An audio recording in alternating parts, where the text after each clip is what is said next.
ఈవేళ చేరి రావడానికి దేవుడే తన మహాకృపను మన ఎడల విస్తరింపచేసి ఉన్నాడు. ఈ ఉదయకాలపు వేళ ప్రారంభము కూడికలో మొదటి వర్తమానాన్ని అందించడానికి దేవుడు నాకు ఇచ్చినటువంటి ఈ సమయాన్ని బట్టి మొదటిగా నా తండ్రి అయిన దేవునికి స్తోత్రములు చెల్లిస్తున్నాను.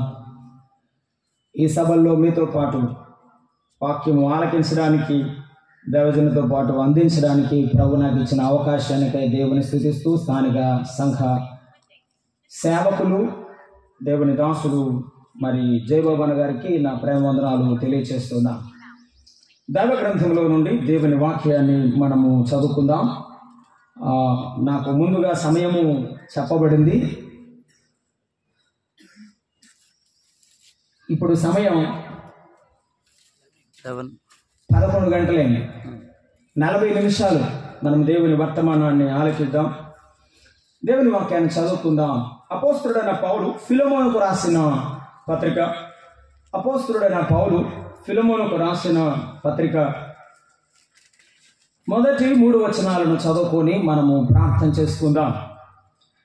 క్రీస్తు యేసు ఖైదీ అయిన పౌలును, సహోదరుడైన తిమోతియును, మా ప్రియుడును, జత పనివాడునైన ఫిలెమోనుకును, మన సహోదరి అయిన అప్పియకును, తోడియోధుడైన అర్కిప్పునకును, నీ ఇంట ఉన్న సంఘమునకును శుభమని చెప్పి వ్రాయినది. మన తండ్రి అయిన దేవుని నుండి, ప్రభు అయిన యేసుక్రీస్తు నుండి కృపయు సమాధానము మీకు కలుగునుగాక. కృపయు సమాధానమును మీకు కలుగునుగాక. చదవబడిన వాక్య భాగమును దేవుడు దీవించినట్లు ప్రార్థన చేసుకుందాం. ప్రేమగల మా ప్రియ ప్రభువా, స్తోత్రారుడైన దేవా, పూజనీయుడా, మీ వందనాలు. వాతావరణాన్ని అనుకూలపరచి నాయన మమ్మల్ని కూడా మీ సన్నిధికి తోడుకొని వచ్చిన మీ మహాకృపకై స్తోత్రములు తండ్రి. మీ వాక్యం వినడానికి మా మనసులు సిద్ధపరచుకుని మీ వైపు చూస్తున్నాం. మా ప్రభువా, మాతో మాట్లాడండి నాయన. మీరు మాట్లాడుతుండగా లోబడే మనస్సు, వినే మనస్సు ప్రతి బిడ్డకు మా అందరకు అనుగ్రహించండి. నిలవబడే వారి యొక్క ఎత్తును, రూపమును లక్ష్య పెట్టక మీ వాక్యమందు మనసుంచుటకు మీ ఆత్మ ద్వారా మమ్మల్ని నడిపించండి. మనుషుని స్వరాన్ని, ఆలోచనను మరుగు చేయమని మీ తాటైన మాటలు మాకు అందించి మహిమ పొందమని మా ప్రభు అయిన యేసుక్రీస్తు నామమున ప్రార్థన చేయుచున్నాము తండ్రి, ఆమేన్. ప్రభువునందు ప్రియమైన సహోదరులారా, సహోదరులారా, ఈ యొక్క కూడికల కొరకై మరి ఫిలెమోనుకు అపోస్తలుడైన పౌలు రాసిన పత్రికను ధ్యానం చేయాలని ప్రార్థనాపూర్వకంగా మీ ఎదుట నిలబడి ఉన్నాను. ఈ పత్రికను చదువుతున్నప్పుడు ఈ పత్రిక ఎవరు రాశారో మనమందరం ఎరుగుము. అపోస్తలుడైన పౌలు రోమా చెరసాలలో ఉన్నప్పుడు దాదాపుగా క్రీస్తు శకం 61 నుండి 63 సంవత్సరాల కాలంలో రాసినాడు. కొలసీ పట్టణస్థుడైనటువంటి ఫిలెమోనుకు ఈ ఉత్తరాన్ని రాశారు. ఏ ఉత్తరమైనా ఒక సందర్భం ఉంటుంది. ఎందుకు రాస్తున్నారో దాని వివరణ ఉంటుంది. ఎందుకు రాశారు అంటే ఒనేసిమును ఫిలెమోను చేర్చుకోవాలి అనే సందర్భంలో ఈ యొక్క ఉత్తరమును రాసి ఉంచారు. ఈ యొక్క పత్రికలో మనము గమనించినట్లయితే బైబిల్ గ్రంథంలో చాలా డివిజన్స్ అంటారు, వేరువేరుగా ఉంటాయి. మొదటి పారాగ్రాఫ్ ఉన్నది చూడండి, 3 వచనాలు. ఆయన పరిచయాన్ని మనం చూస్తాం. పౌలు యొక్క పరిచయ వాక్కులు అంటారు. 4 నుండి 7 వరకు ఒక భాగముగా ఉన్నది. అది అపోస్తలుడైన పౌలు ఫిలెమోనును ప్రశంసిస్తూ రాశాడు. అది ప్రశంస. మొదటి 3 వచనాలు పౌలు యొక్క పరిచయం. ఫిలెమోనును గురించిన పౌలు యొక్క ప్రశంస 4 నుండి 7 వచనాల్లో. 8 నుండి 22 వచనాల వరకు దాదాపుగా ఒక పారాగ్రాఫ్గా పెద్దదిగా కనబడుతుంది. అది పౌలు యొక్క ప్రబోధ, ఫిలెమోనుకు పౌలు యొక్క ప్రబోధ లేకపోతే మనవి అని చెప్పవచ్చు. 23 నుండి 25 వచనాలు, మొత్తం ఒకే అధ్యాయం 5 వచనాలు ఉంది. మనమందరం ఎరుగుతాము. ఈ 3 వచనాలు పౌలు యొక్క ప్రేమ గల ముగింపు. మనందరికీ సాధారణంగా అర్థమవడానికే నేను ఈ మాటలు ఎంచుకున్నాను. మొదటి పారాగ్రాఫ్ని పరిచయం అని చెప్పవచ్చు. పౌలు యొక్క పరిచయం, పౌలు యొక్క ప్రశంస, పౌలు యొక్క ప్రబోధ, పౌలు యొక్క ప్రేమ గల ముగింపు మాటలు లేకపోతే ఆశీర్వచనం మనం చూస్తాం. ఈ యొక్క 4 భాగాల్లో మొదటి భాగంలో ఉన్నటువంటి మాటలు మనం చదువుకున్నాం. ప్రియమైన మిత్రులారా, ప్రతి స్థానిక సంఘంలో కొన్ని కుటుంబాలు ఉంటాయి. మనమందరం ఎరుగుదాము. కొన్ని కుటుంబాల ఆత్మల సముదాయమే స్థానిక సంఘం. కొన్ని కుటుంబాల ఆత్మల సముదాయమే స్థానిక సంఘం. ప్రతి సంఘంలో ఆ కుటుంబాలను మనం చూస్తున్నప్పుడు దేవుని యొక్క కుటుంబాలు ఆనాడు ఇశ్రాయేలు సైన్యము ఎలాగునైతే ఆ యొక్క మందసము చుట్టూరా ఆ మందసము వారి నడుమ లేకపోతే వారి ముందర నడుస్తుండగా వారు దాని వెంబడి వారు నడిచినట్టుగా స్థానిక సంఘంలో మన ప్రభువే సింహాసనాసనుడిగా ఆ కుటుంబాలన్నీ మన కుటుంబాలన్నీ ఆయన ఎదుట ఉన్నాయి. అయితే పౌలు భక్తుడు ఇక్కడ ఫిలోమోను యొక్క కుటుంబాన్ని గురించి సాక్ష్యం ఇస్తున్నాడు. స్థానిక సంఘంలో ఉన్న మన కుటుంబము పట్ల దైవజనుడు లేకపోతే మన స్థానిక సంఘంలో ఉన్న సేవకులు ఇచ్చే సాక్ష్యం ఏమిటి? ఈ ఉదయకాలం మనం ఆలోచన చేయబోతున్నాం. ఒక వ్యక్తి యొక్క జీవితం అతని యొక్క సాక్ష్యం మీద ఆధారపడి ఉంటుంది. చాలా మంది ప్రార్థనకు వస్తారండి, చాలా మంది మందిరాలకు వస్తారు, కానీ సంఘంలో వారు జాయిన్ అవుతారు, చేర్చబడుతుంటారు, ఆరాధన చేస్తుంటారు, కానీ వారి జీవితంలో ప్రభు యొక్క కార్యాలు చూడలేకపోవడం వలన దైవజనులు సేవకులు గుర్తించలేని పరిస్థితిలో వారు జీవిస్తున్నారు. చూడండి, ఎవరైనా ప్రార్థనకు ప్రతి వారం క్రమం తప్పకుండా వస్తుంటే దైవజనుడికి ఎంతే ఇష్టం. సాటి అక్కడున్న సేవకునికి ఎంతో ప్రేమ, ఆ కుటుంబం అంటే మమకారం, దేవుని పట్ల ఉన్న భక్తి చూసి, వారి ప్రార్థనా జీవితం చూసి, వారి సాక్ష్య జీవితం చూసి సేవకులకు ఎంతో ఇష్టం. అపోస్తలుడైన పౌలుకు ఫిలోమోను అంటే ఎందుకు ఇష్టం అంటే, ఫిలోమోను కుటుంబాన్ని చూసినప్పుడు అపోస్తలుడైన పౌలు ఆనందిస్తున్నాడు. ఈవేళ నీ కుటుంబాన్ని గురించి దైవ సేవకులు సంతోషిస్తున్నారా? నీ కుటుంబాన్ని చూసి, నీ బిడ్డలను చూసి పరలోకమున్న తండ్రి సంతోషించేవాడుగా ఉన్నాడా? అమ్మా, ప్రార్థనకు వస్తున్నాం కానీ మన కుటుంబం సాక్ష్యార్థమైనదేనా? ఫిలోమోనుకు ఉత్తరం రాసేటప్పుడు ఫిలోమోను భార్యను గురించి ప్రస్తావించవలసిన అవసరం లేదు. ఫిలోమోను కుమారుని గురించి ప్రస్తావించవలసిన అవసరం లేదు. ఫిలోమోను గురించి ప్రస్తావిస్తే సరిపోతుంది కదా. ఎందుకు పౌలు భక్తుడు కుటుంబంలో ఉన్న ప్రతి ఒక్కరిని ప్రస్తావిస్తున్నాడంటే వారి మాదిరికరమైన జీవితమే, సాక్షి జీవితమే అందుకు నిదర్శనం. దైవ సేవకులు ప్రార్థించేటప్పుడు కానీ, దేవుని గురించి చెప్పేటప్పుడు కానీ ఒక్కొక్కరి యొక్క ఆ వరాలను గురించి, దేవుని యొక్క సన్నిధిలో మీ యొక్క భక్తి జీవితాన్ని చూసి వారు ఆనందించేవారుగా ఉండాలి అని మనం చూస్తున్నాం. పౌలు భక్తుడు ఫిలోమోను గురించి పరిచయం చేస్తూ ఆనందిస్తూ చెప్తున్నాడు. ఏమనంటే, ఫిలోమోను మా ప్రియుడు అని చెప్తాడు. నేను పౌలు భక్తుని గురించి తర్వాత ధ్యానం చేయడానికి ఇష్టపడుతున్నాను. ఫిలోమోను కుటుంబాన్ని గురించి చెప్పడానికి ఇష్టపడుతున్నాను. ఫిలోమోను గురించి ఏమన్నాడు? మొదటి వచనము, సహోదరుడైన తిమోతియు, క్రీస్తు యేసు ఖైదైన పౌలును, సహోదరుడైన తిమోతియు, మా ప్రియుడును జత పనివాడునైన ఫిలోమోను. స్థానిక సంఘానికి చేరి వస్తున్న మనము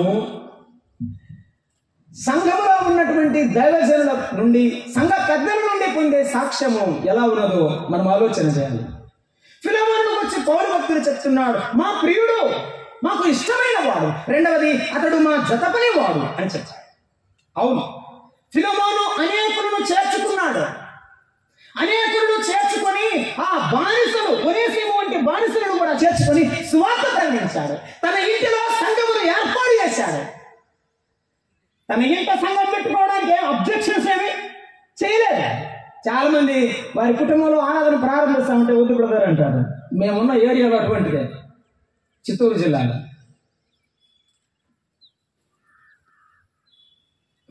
తన కుటుంబాన్ని అప్పగించడం అంటే సామాన్యమైన విషయం కాదు. అందరూ రాకముందే ఆ ఇంటిని సిద్ధం చేయాలి.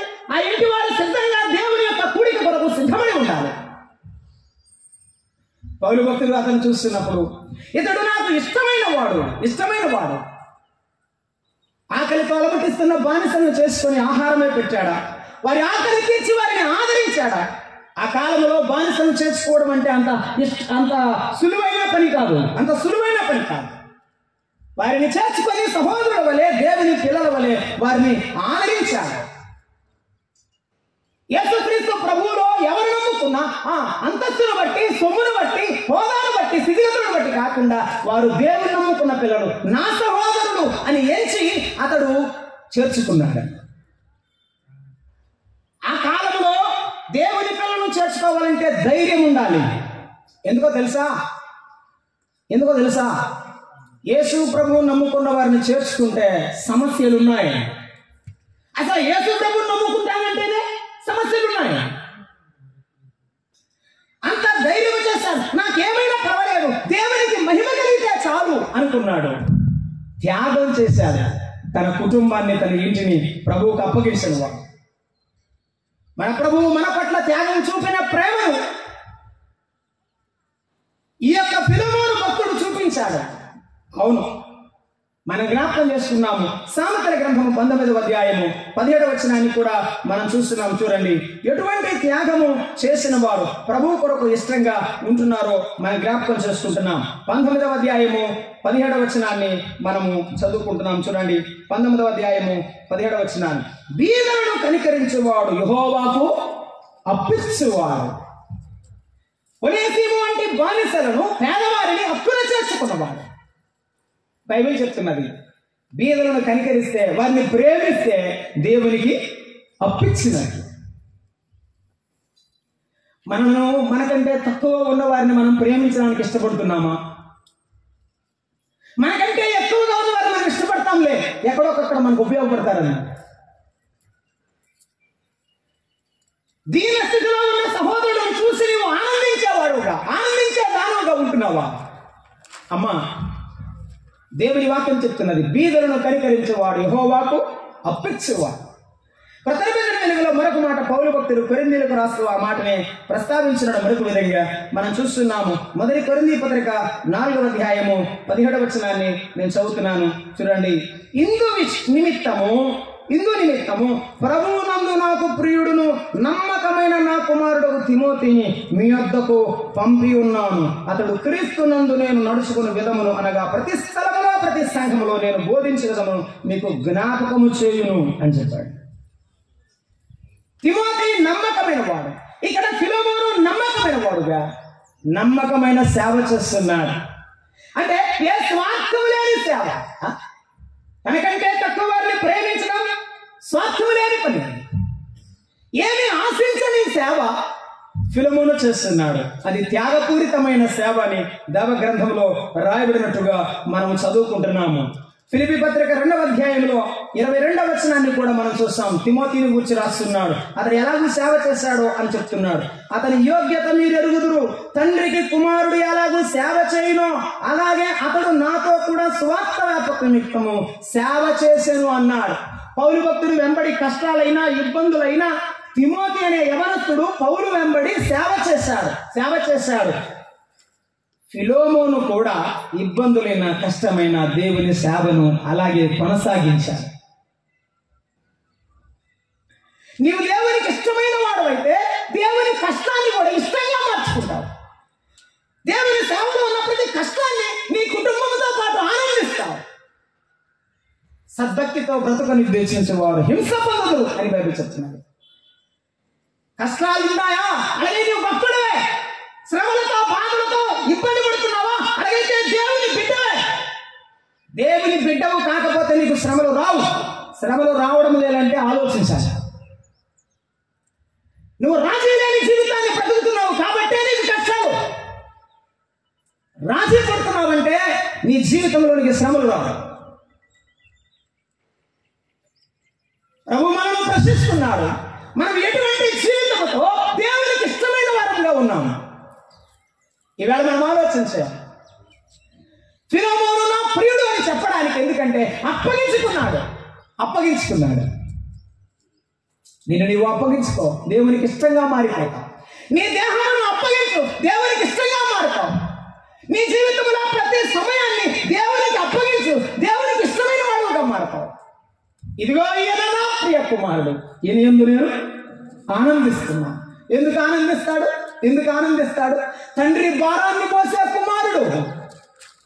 నేను ఎవరిని పంపుదును, మా నిమిత్తము ఎవడు పోవును అని పరలోకపు తండ్రి అడుగుతుంటే, నా తండ్రి నేను వెళతాను, నేను చేస్తాను, నేను నీ భారము కొంతైనా మోస్తాను. యేసు ప్రభు భారాన్ని మోసే కుటుంబాలు సంఘాల్లో కావాలి. దైవజనుడి యొక్క సేవా భారాన్ని మోసే కుటుంబాలు కావాలి. వలసీ పట్టణంలో ఉన్న సంఘ భారాన్ని మోయడానికి ఫిలమోను కుటుంబం రెడీగా ఉంది, చేసి చూపించింది. నీవు చేస్తావా అని యేసయ్య అడుగుతున్నాడు. నీ కుటుంబాన్ని నా కొరకు అప్పగిస్తావా అని ప్రభు అడుగుతున్నాడు. కనీసం నీ జీవితాన్ని నేను అప్పగించావా? అయ్యమ్మ, ఫిలమోను ప్రియమైన వాడు. రెండవ మాట మనం చూస్తున్నాము. ఏమని చెప్పాడు ఫిలమోను పత్రికలో అంటే, మా ప్రియుడును, రెండవ మాట చెప్తున్నాడు, మా జత పనివాడు అని చెప్పాడు. జత పనివాడు అనగా కలిసి పని చేయవాడు అని అర్థం. అంటే కలిసి పని చేయడంలో ఐక్యత ఉన్నది. మనము గమనిస్తాము. అపోస్తల కార్యముల గ్రంథము 16వ అధ్యాయంలో ప్రారంభపు సంఘ కాలంలో ఐక్యతను మనము జ్ఞాపకం చేసుకుంటాము. 11వ అధ్యాయము 26వ వచనమును మనం చూస్తున్నాం. అక్కడ పౌలు బర్నబాలు ఇద్దరు కూడా అంత్యోకయ సంఘానికి వెళ్ళారు. వారు వాక్యము ప్రకటించడానికి అక్కడ మనసును సిద్ధం చేసుకున్నారు. కొన్ని దినాలు దేవుని పిల్లల కొరకు కేటాయించారు. తమ సమయాన్ని, తమ కష్టాన్ని, తమ ఆరోగ్యాన్ని దేవుని కొరకు ఇచ్చడానికి వెళ్ళారు. ఏం చేశారు తెలుసా? దానిలో కూడా వారికి ఐక్యత ఉన్నది. 26వ వచనం, వారు కలిసి 1 సంవత్సరం అంతయు సంఘములో ఉండి బహుజనులకు వాక్యమును బోధించేది. వాక్యమును బోధించడానికి నీవు సమయాన్ని వెచ్చించాలి. వాక్యాన్ని పఠించడానికి సమయం వెచ్చించాలి. నీ యొక్క సొమ్మును వెచ్చించి దూర ప్రాంతం వెళ్ళి నీవు వాక్యం ప్రకటించడానికి ఇష్టపడాలి. మరి యెరూషలేమును విడిచి అంత్యోకయ సంఘానికి వచ్చి దాదాపుగా వారు 1 సంవత్సరం ఉన్నారు. ఏమంటే ఈ మీటింగ్లు ఒక 2 రోజులు జరుగుతాయి, లేకపోతే 3 రోజులు జరుగుతాయి, 1 వారం జరుగుతాయి. సంవత్సరం జరుగుతాయా? జరగదు. 1 సంవత్సరం అంతా కుటుంబాలు విడిచి వెళ్ళి చేశారు. వారిద్దరిలో ఉంది ఏమిటి తెలుసా? ఐక్యత. మన కుటుంబాల్లో, స్థానిక సంఘాల్లో ఉండవలసింది ఏమిటంటే ఐక్యత. దైవజనుడు పౌలు వెంబడి వెళుతూ నేను చిన్నవాడిననే భావన కానీ, దైవజనుడుకు నేను గొప్పవాడిననే పౌలుకులో ఉన్నటువంటి భావన కానీ లేదు. కలిసి ఉండేవారిలో భేదాలు ఉండవు. ఫిలమోను ధనవంతుడైనా ఏమీ లేక సమస్తాన్ని ప్రభు కొరకు విడిచిపెట్టిన పౌలును చూస్తే గౌరవం, ప్రేమ, అనురాగం. సేవకులను చూస్తే నీకు కలగాల్సిందనే, కలిసి పని చేయాల్సినంత మనసు రావాలి. ఒక ఆయన నా దగ్గరకు వచ్చి సంఘ పెద్దల గురించి, సేవ గురించి మాట్లాడుతున్నాడు. సారీ టు సే అండి, నాకు ఆ బాధ ఉన్నది, నేను పంచుకోవాలని ఇష్టపడుతున్నాను. ఏం చేస్తారండి సేవకులు అన్నాడు ఆయన సంఘ పెద్ద. నేను అన్నాను, నువ్వేం విడిచిపెట్టావు అన్నాడు. అన్నాడు. ఏం విడిచిపెట్టేదంటే కూడికలు నడిపిస్తున్నాను, క్రమ కూడికలు చేస్తున్నాను, అన్నీ చేస్తున్నాను. అవును, నిజమే, నీవు చేసేదంతా వాస్తవమే. కానీ అన్నీ విడిచిపెట్టి తమ కుటుంబాలు కూడా దేవునికి అప్పగించి ఆయన మీదే ఆధారపడి బతుకుతున్న కుటుంబాలు అవి. మాట్లాడడానికి నీవు సాహసించవద్దు అని చెప్పాను. దేవుని సేవకులంటే అలుసుగా మాట్లాడేవారు. అప్పగించుగా తెలుస్తుంది. నీ భార్యను, నీ బిడ్డలను, నీ కుటుంబాన్ని, సమస్తాన్ని అప్పగించి అన్ని వదిలిపెట్టి నష్టపడి డబ్బు ఖర్చు పెట్టి నీ యొక్క ఆరోగ్యాన్ని పోగొట్టుకొని చూడు తెలుస్తుంది. దేవుని సేవకుని కుటుంబం అంటే ఏంటో. ఫిలమోను అంటే ఎందుకంత ప్రాణం పౌలు కంటే తన జీవితం, తన కుటుంబం అంతా యేసయ్య సంఘం కొరకు అప్పగించాడు. నీవు అప్పగిస్తావా? అమ్మా, అప్పగిస్తావా? ప్రభువుని ఆనందింపచేస్తావు, ప్రభు ఆశీర్వాదాన్ని పొందుతావు. మాకు జత పనివాడు అని చెప్పడానికి ఐక్యత కలిగిన వాడుగా ఉన్నాడు. మరొకటి ఏంటంటే జత పనివాడు ఎప్పుడు కూడా కలిసి పని చేస్తాడు, కష్టపడి పని చేస్తాడు. ఏమండి, జత పని వాడు కష్టపడి పని చేయకపోతే ఆ పని ఫలము ఉండదు. ఇద్దరు జతపని వారే, కానీ బైబిల్ గ్రంథంలో రాసి ఉంచాడు, ఒక ఎద్దును ఒక గాడిదను జత చేసి దున్నకూడదట. ఎందుకంటే ఎద్దు వాసన, ఆ గాడిద వాసన ఎద్దుకు గిట్టదు, ఇది తొందరగా చచ్చుద్ది. దేవుని సేవ చేసే వారికి ఒకే మైండ్ ఉండాలి, ఏక మనస్సు, ఏక భావం, ఏక తాత్పర్యం, ఒకే గోల్, ఒకే విజన్ ఉండాలి. సంఘంలోకి వస్తున్నావు కానీ సేవకుని వలె ప్రార్థించడానికి మోకాలు వంచాలి. ఆ సేవకుని వలె దేవుని సేవలో అడుగు వేయడానికి ఉంటే అప్పుడు ఆ సేవకుని నేను హత్తుకుంటాడు. You see many evangelists, Moses తన కుమారులను కాదు యెహోషువను ప్రేమించాడు. కారణం ఏమిటంటే యెహోషువ కంటే తన కుమారుల కంటే యెహోషువ అంటే చాలా ఇష్టం. ఎందుకంటే తాను సువార్త ద్వారా కనిన బిడ్డలంటే అంత ప్రాణం సేవకుల కంటే. ఫిలమోను గురించి చెప్పడానికి సంతోషిస్తున్నాడు, ఆనందిస్తున్నాడు. ఈవేళ అటువంటి ఆనందం సేవకుడికి ఇచ్చే కుటుంబమేనా? దేవుని కొరకు అప్పగించుకునే కుటుంబమేనా?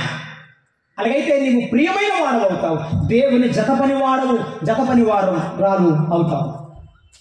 బైబిల్ గ్రంథంలో చాలా చెప్తున్నాడు. అకునా ప్రిస్కిల్లలు వారు భార్యాభర్తలు, కానీ నాతో పాటు శ్రమపడిన వారని పౌలు చెప్పాడు. యూదియా సుంటికేయని వారు నాతో పాటు ప్రయాసపడ్డారు, సువార్త పరిచర్యలో వారు ఎంతగానో సహకారులు అని చెప్పారు. కరపత్రికలు అందించడానికి ఏమి క్వాలిఫికేషన్ అక్కర్లేదు, సువార్త చెప్పడానికి క్వాలిఫికేషన్ అక్కర్లేదు. సువార్తకి వెళ్దామా? పదండి అయ్యా, వెళ్దాం పదండి. దేవజనుడా నేను కూడా వస్తాను. అసలు ఈ రోజులో సువార్తకు వస్తాననే వాళ్ళు సంఘాల్లో కనబడడం లేదు. సువార్త ప్రకటిస్తానని చెప్పేవారు సంఘాల్లో లేరు.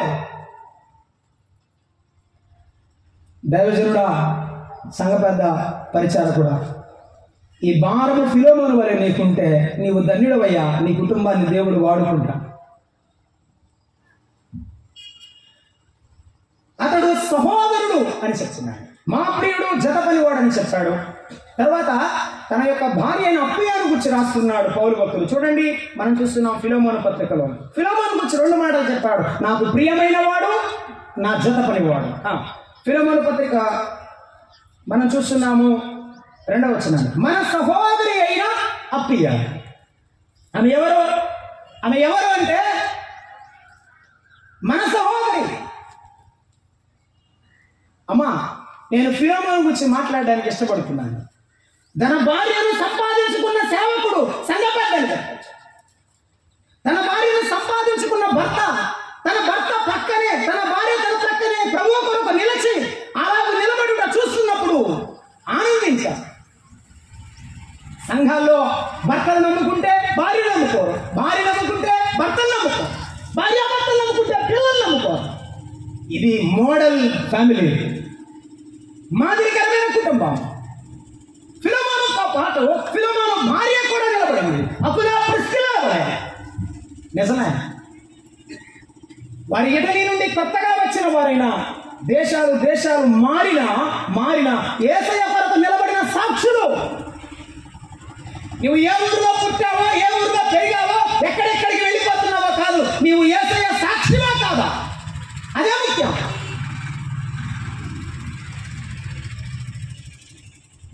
నేను అలాగే ఆనందిస్తున్నాను. గుంటూరు జిల్లాలో పుట్టి ప్రకాశంలో పెరిగి చిత్తూరులో సేవకు వెళ్తానని, పరిచయం చేస్తానని నేను అనుకోలేదు.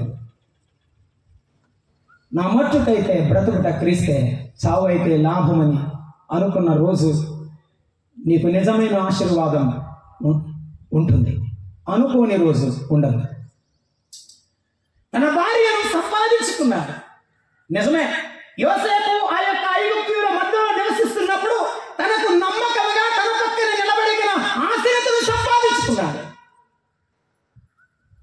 అలాగే ఎలాగంటారా, తన కుమారుల పేర్లు పెట్టేటప్పుడు ఎప్పుడు కూడా తన యొక్క జాతిని గురించిన ప్రస్తావన లేకుండా తన దేవుడు ఎటువంటి వాడో, తన భక్తి జీవితం ఎటువంటిదో ఆయన ప్రదర్శించాడు. తన భార్య అలాగే నడిచి వచ్చింది, నమ్ముకున్న దేవుని వెంబడించి. ఫిలమోను కూడా తన భార్యను సంపాదించుకున్నాడు, అప్పయ్యను. యోసేపు ఆసీనతను సంపాదించుకున్నట్టు, అకులా ప్రిస్కిల్లలు కలిసి నిలబడ్డట్టు. మన కుటుంబాలు జంటలు జంటలుగా దేవుని కొరకు నిలబడాలని ప్రభు మాట్లాడుతున్నారు. మరొక మాట సమయం లేక నేను ఇలా చెప్పుకుంటూ వెళ్తున్నాను. లోకాసువార్త 1వ అధ్యాయంలో 5-6 వచనాలు చదివినప్పుడు అక్కడ ఒక వృద్ధ దంపతులు కనపడుతుంటారు. వారు 5-6 వచనాలు మనం చదువుతున్నప్పుడు అక్కడ మనం చూస్తాము, వీరిద్దరూ ప్రభు యొక్క సకలమైన ఆజ్ఞల చొప్పున న్యాయ విధుల చొప్పున నిరపరాధులుగా నడుచుకొనుకు దేవుని దృష్టికి నీతిమంతులై ఉండేది. ఎలిజబెత్ గొడ్రాయందున వారికి పిల్లలు లేకపోయి, మరియు వారిద్దరు బహుకాలము గడిచిన వృద్ధులు, మరణ పర్యంతం సాక్షులు. కొంతమంది భార్యాభర్తలు నమ్ముకున్న కొత్త దినాల్లో ప్రార్థన, ఆరాధన, సేవ ఎంతో తృష్ణ ఉంటుంది. కానీ పోను రాను ఒకరు వస్తే ఒకరు రారు, ఒకరి ముందంటే ఒకరు వెనక్కి లాగుతుంటారు. నీ కుటుంబంలో నీవు నీ భార్య కలిసి నడుస్తున్నారంటే అది నిజమైన దేవుని దీవెన. దేవుని సేవలో ఉండారంటే మహాభాగ్యం. అది ఫిలమోను భార్య ఎంత భాగ్యవంతులు.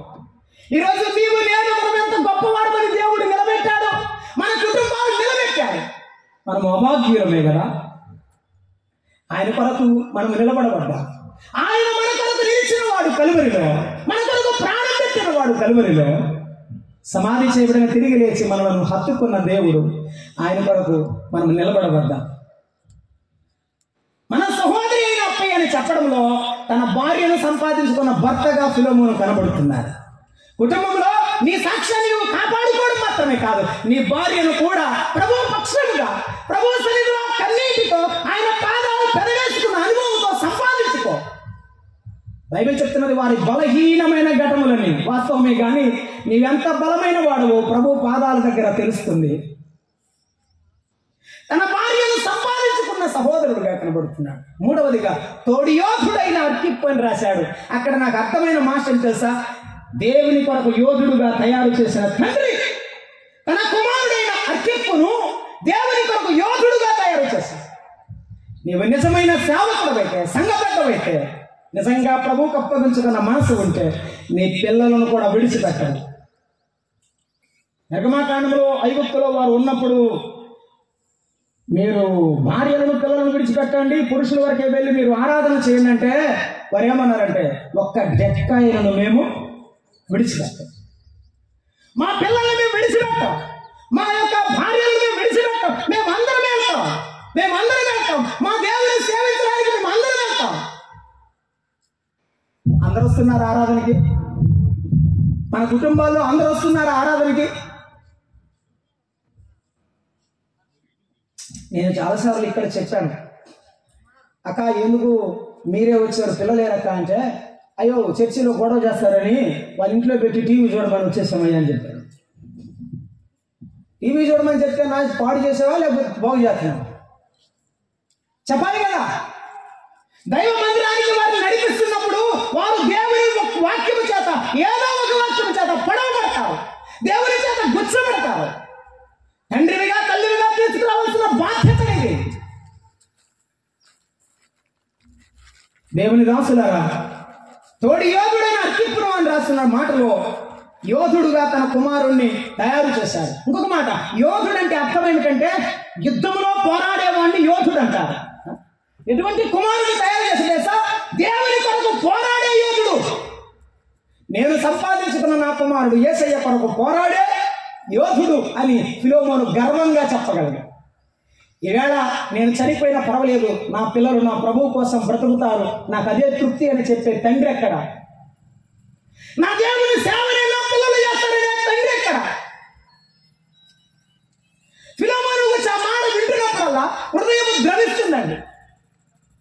తోడి యోధుడని పౌలు రాస్తా ఉంటే, ఒక దైవజనుడు తన కుటుంబాన్ని గురించి మాట్లాడుతుంటే అంతకంటే తృప్తి తండ్రికి ఏముంటుంది చెప్పండి? అంతకంటే ఆనందం తండ్రికి ఏముంటుంది? మన పిల్లల గురించి, మన కుటుంబాల గురించి దైవజనుడు మాట్లాడుతుంటే, ప్రభువా నా కుటుంబం నీ కొరకు ఇలాగే బ్రతకాలనుంది, నీ కొరకు ఇలాగే సేవ చేయాలని ఆనందించవా? ఆ రాస్తున్న మాటల్లో మనం చూస్తున్నప్పుడు నా తోడి యోధుడైన అర్కిప్పు అని చెప్తున్నాడు, కానీ నీ కుమారుడైన అర్కిప్పు అని రాయడం లేదు. ఇది లోకంలో పోరాటం కాదు, తిమోతికి రాసిన 2వ పత్రిక 6:12 అన్నాడు, విశ్వాస సంబంధమైన మంచి పోరాటమును పోరాడుము. మనం పోరాడేది శరీరులతో కాదు, విశ్వాస సంబంధమైన పోరాటం, యేసుక్రీస్తు కొరకు నిలబడే పోరాటం. ఎఫెసీ పత్రిక 6వ అధ్యాయంలో చెప్పాడు, మనము పోరాడేది శరీరులతో కాదు, అంధకార సంబంధమైన శక్తులతో, లోకనాథులతో పోరాడుతున్నాం. దానికి మన బలం చాలదు, దానికి మన శక్తి చాలదు. ఆయన వాక్యపు శక్తిని పొందుతూ వెళ్ళిపోదాం. ఆయన ప్రార్థన అనుభవంలో ఆయన పాదాల దగ్గర ఏడుస్తూ ఆయన శక్తిని పొందుతూ వెళ్దాం. మన కుటుంబాల్లో సామాన్యమైన వ్యక్తుల్లో నుండి అసామాన్యమైన వ్యక్తులు రావాలి అంటే యేసయ్య చేతిలో నుండి వస్తారు. యోధుడైన అర్పిప్పు అనే మాటలో సామాన్యమైన వారు. ఒకప్పుడు అందరూ చూసి భయపడి పారిపోయాడు. కానీ ప్రభువు దగ్గర బలముతో, ధైర్యంతో ఆశీర్వాదం పొందిన తరువాత, యెహోవాలో దేవుని దీవెన పొందిన తరువాత తన అన్నను ఎదుర్కోవడానికి భయం లేకుండా ముందుకెళ్ళాడు. దేవుని కృప ఉన్నందువల్ల కఠినమైన మనసులో యోసేపు కూడా వచ్చి పరిగెత్తుకుని వచ్చి ఏం చేశాడు? యాకోబును కౌగిలించుకొని ఏడ్చాడు. కఠినమైన వాడికి కూడా మారు మనసు ఇచ్చాడు, కఠినమైన వాడికి కూడా మంచి మనసు ఇచ్చాడు. నీవు ప్రభు పాద సన్నిధిలో ఉంటే నీవు దేవుని కొరకు పోరాడి అనుభవం ఇస్తాడు, విశ్వాసపక్షముగా నిలిచి అనుభవం ఇస్తాడు. 2వ కొరింథీ పత్రిక 7వ అధ్యాయము 5వ వచనంలో చెప్తాడు, మేము ఎటుపోయినా శ్రమలను అనుభవిస్తున్నాం, ప్రయాణాల్లో బాధలు ఉన్నాయి, కష్టాలు ఉన్నాయి, సముద్రం వల్ల ఆపదలు ఉన్నాయి, కపట సహోదరుల వల్ల మోసపోయిన పరిస్థితులు ఉన్నాయి. మేము శ్రమ పడుచున్నాము, అపాయంలో ఉపాయం లేని వారము కాము. అవును, మనం పోరాడుతున్నా మనకు తెలుసు మన శక్తి కంటే మించిన సమస్య ఎందుకు నిలబడి ఉన్నాం, కానీ ఆ సమస్య కంటే మించిన దేవుని నమ్ముకున్నాం. అందుకే ఈ ధైర్యం,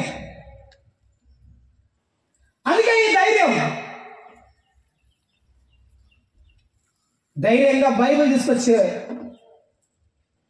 అనుభవం ఉందా? గుండెకు హత్తుకొని నా దేవుడిని నమ్ముకున్నానని చెప్పుకునే ఆనందం ఉందా? ధైర్యంగా చేతిలో కరపత్రం పెట్టుకుని చెప్పే అనుభవం ఉందా? కష్టమైన నష్టమైన పోరాడే తత్వం ఉందా? వదిలిపెట్టి పారిపోయే తత్వం ఉందా?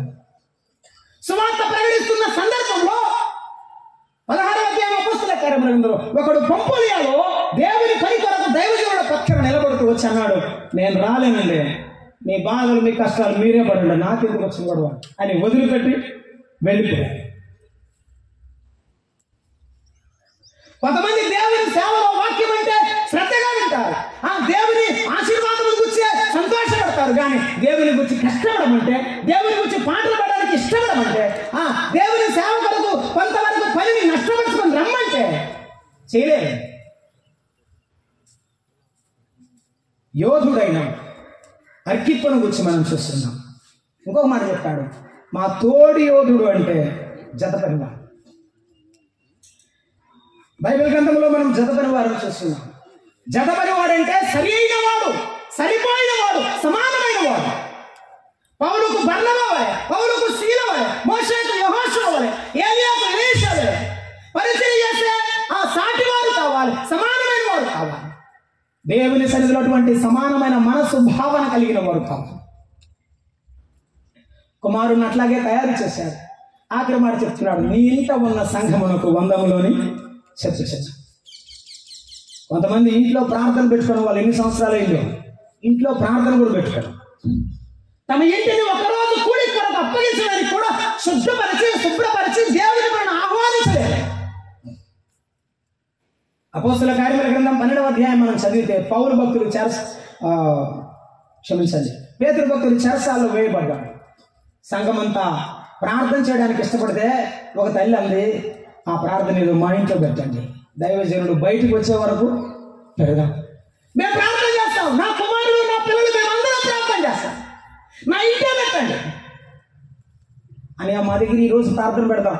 అదిగో పలానా సహోదరి బాగులేదు, ప్రార్థన చేద్దాం. సంఘంలో ఈ బిడ్డలు బాగులేదు, ప్రార్థన చేద్దాం అనే తల్లులు ఉన్నారా?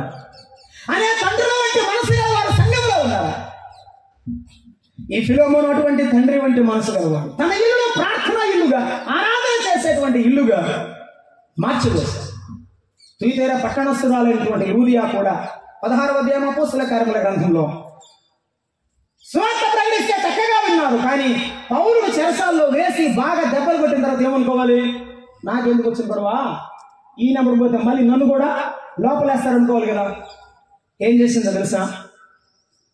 అందరితో పాటు ఇంట్లోకి వెళ్ళి పౌలు కోసం ప్రార్థన చేసింది. పౌలు చెరసాలోంచి విడిపిపోయి నేరుగా ఎవరింటికి వెళ్లకుండా 18వ వచనంలో లూదియా ఇంటికి వెళ్ళి సహోదరుడును ఆదరించి, అంటే కొంతమంది సహోదరులు ఆ ఇంట్లో ఉన్నారు, సహోదరుడును ఆదరించి అక్కడ మీరు వెళ్ళాలి. మన కుటుంబాలు ఆదరించే కుటుంబాలుగా, మన కుటుంబాలు ప్రార్థన ఇల్లులుగా కుటుంబాలుగా అప్పగించుకోవాలి. ఫిలోమోను అప్పగించాడు, అందుకే సంఘము కలిగించాడు. కొన్ని సంఘాలు మనకు అట్లే ఉన్నాయి. Upper Rome Christian assembly Vijayawada, తమ ఇంటి మీద దేవునికి అప్పగించుకున్న దాసులు ఉన్నారు. ప్రారంభ దినాల్లో మందిరం స్థలం కొని మందిరం కట్టడం చాలా కష్టం కదండి. ఎవరైనా అని కొనే వరకు మా ఇంట్లో పెట్టండి అనే వాళ్ళు ఎవరు ఉండారా? మేము ఇప్పుడు 2 ఇళ్ళు మారాం, 3వ ఇల్లు దాన్ని కూడా పొమ్మంటడం తెలియదు మాకు. మీ కోటలో ఒక నెల ఉన్న తర్వాత అన్నాడు, మీరు ప్రార్థన పెట్టుకుంటున్నారు అన్నాడు. అవును సార్ అన్నాడు. మొదటే చెప్పాం కదా సార్ ప్రార్థన పెట్టుకుంటాండి. ఏమోలే కానీ మా ఇల్లు ఖాళీ చేయండి అన్నాడు. 3 నెలలు అయిన తర్వాత ఇంకొక ఆయన నా దగ్గరికి వచ్చాడు. మరి మెయిన్ రోడ్డు పక్కన ఉన్నాయా, మీరు ప్రార్థన పెడుతున్నారు, మా చుట్టుపక్కల ప్రాబ్లం ఉంది, లోపలికి పోండి అన్నాడు. ఇప్పుడు 3వ ఇంటికి వచ్చాం. చేసేది లేక విధిలేని పరిస్థితిలో స్థలం కొనడానికి నిర్ణయించుకున్నాం. ఎంతమంది ఇప్పుడు అక్కడికి వచ్చేటువంటి ఒక్క కుటుంబం మాత్రం మా ఇంట్లో పెట్టాడు ప్రార్థన చెప్తారు. ఇంకో కుటుంబం చెప్పాను, అన్నయ్య నా ఇంట్లో పెడితే నన్ను కూడా ఖాళీ చేయమంటారు అంది. అంది నీలో త్యాగపూరితమైన మనసు వచ్చినప్పుడు దేవునికి ఇష్టంగా మారిపోతావు. ప్రభువు కంటే ఏది ఎక్కువగా నీకు కనబడినప్పుడు ప్రభు కొరకు నిలబడిపోతావు. ఫిలోమోను అలాగే నిలబడ్డాడు. నీ ఇంటిని దేవుని కొరకిస్తే, దేవుని పని కొరకిస్తే, సేవకులను చేర్చుకునేవాడుగా నీ ఇల్లు ఉంటే అంతే చాలు. నీ కొరకు ప్రాణం పెట్టిన యేసయ్యకు నీవు ఏమిచ్చినా, నేను ఏమిచ్చినా తక్కువే. సమయం అయిపోయింది, నేను ముగిస్తున్నాను. తలలో వంచండి, ప్రార్థన చేద్దాం.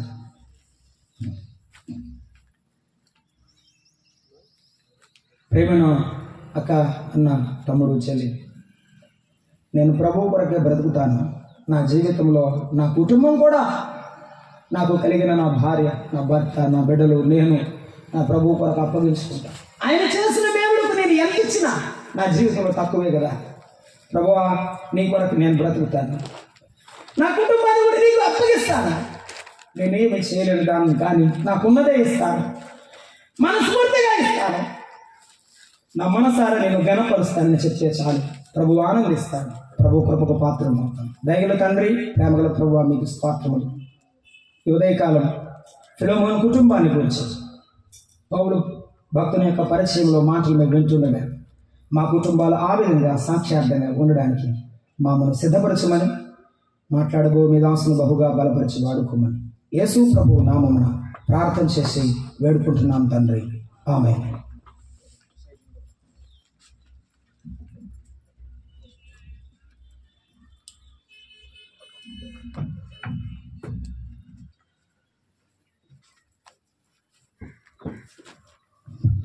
మంచిది.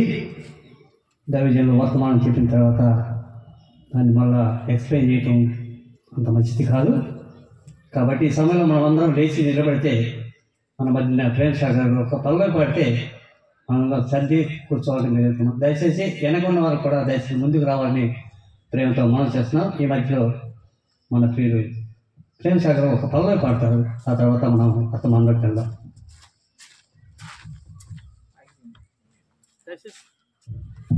దయచేసి లేచి ముందుకు చదువుకోవాలి. సహోదరులు వెనకాల ఉన్నారు. దయచేసి ముందు చాలా సీట్లు ఉన్నాయి.